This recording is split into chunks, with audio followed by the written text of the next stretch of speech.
Cranky by Thomas and Friends. This is a story about Cranky the crane. He worked at the docks on the island of Sodor. He played tricks on the engines to get them in trouble. But one day Cranky needed the engine's help. Thomas and Percy liked working at the docks, so when the Fat Controller told them they would be working there for 2 weeks, they could hardly wait. But when they arrived at the docks, there was a new crane there called Cranky. Cranky was always moody and he called Thomas and Percy useless little bugs. The two engines were very upset. They told Gordon and James about how rude Cranky had been. To their surprise, James and Gordon backed Cranky up. "He's so high up in the air," said James, facing the wind, rain, and sunshine, "that is no wonder he looks down and sees you as annoying little bugs." Thomas and Percy hoped Cranky would stop being so mean to them. The next day, Cranky played a trick on Thomas. He told him to move the trucks to the outer track. Thomas was surprised, but he did as he was told.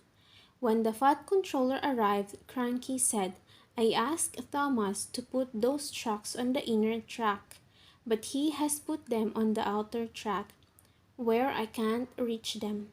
And Percy won't do as he's told either. The Fat Controller was furious. He sent the engines back to the station in disgrace. Thomas and Percy were shocked. Cranky was making it all up. A storm raged across the island of Sodor that night. At the Fat Controller station, Thomas and Percy talked about Cranky. They were upset that the Fat Controller had believed his lies. They wondered if they'd ever be allowed to work at the docks again. "If Cranky is going to continue being nasty to us, then I don't want to work at the docks anyway," Thomas said. Percy had to agree. At the docks, the wind and rain was lashing down on Cranky. He wasn't worried, though.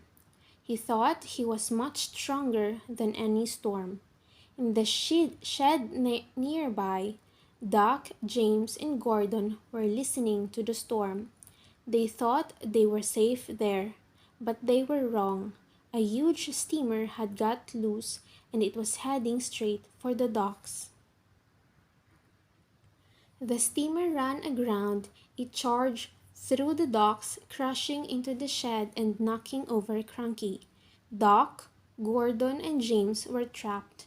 They called to Cranky for help, but Cranky had fallen out to his side, so he needed rescuing too. Cranky and the engines had to wait for the storm to clear before they could be rescued. The next morning, the Fat Controller went to the docks. "Thomas and Percy are coming to help you, Cranky," he said. "They'll have you up again in no time." "Oh, thank you," said Cranky. Can you tell them I'm sorry that I was so mean to them?" "So it was you that was causing all the trouble?" said the Fat Controller. "It seems I owe those engines an apology." Thomas and Percy's drivers tied ropes to Cranky and attached them to the engines. Thomas and Percy quickly pulled Cranky back upright. Cranky was very glad to see the world the right way up again. He got straight to work, clearing away the rubble. Cranky moved the steamer back into the water, and it was carefully tied in place. Then it was safe for him to pull the heavy rubble away from the shed so the trapped engines could get out. Doc, Gordon, and James were very grateful. They had not liked being stuck in the shed. They thanked Cranky for his help. Cranky told them Thomas and Percy had rescued him first. I never thought I'd be rescued by a couple of. Cranky was about to say bugs, but he stopped himself just in time. Mmm, he continued. I'd never thought I would be saved by a couple of small engines. I'll try not to be rude to you again. Thomas and Percy smiled. They were just about to reply when Cranky said, now move out of the way, you mites. I need to get to those trucks. Pah! Said Percy. Cranky wasn't polite for long. He's back to bugging us. Percy quickly moved up the track to get out of Cranky's way, but he had forgotten that his ropes were still attached to Cranky. Wait! Cried Thomas, but he was too late. As Percy charged forward, the ropes pulled taut and Cranky crashed back to the ground with a thump. Thomas and Percy had to pull Cranky up for the second time. Cranky felt very silly.